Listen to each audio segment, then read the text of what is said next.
Arestado ang isang lalaki na tinaguri ang top 3 regional most wanted person na may kasong 3 counts of rape of a minor sa isinagawang manhunt Charlie Operation ng mga tauhan ng Lanao del Norte PNP sa Barangay Mucas, Colambugan, Lanao del Norte noong ika-22 ng Nobyembre taong 2025. Kinilala ng mga otoridad ang naarestong suspect na si alias Joe, 41 anyos at residente ng Barangay Mucas, Lanao del Norte.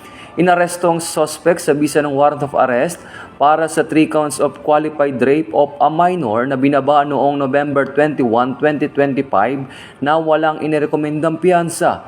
Ayon sa investigasyon, inabuso niya ang kanyang sariling anak noong nakarang taon noong Nobyembre. Ang pagkakaresto ng suspect ay patuloy na operasyon ng Philippine National Police kontra wanted person upang masiguro ang kapayapaan sa bansa.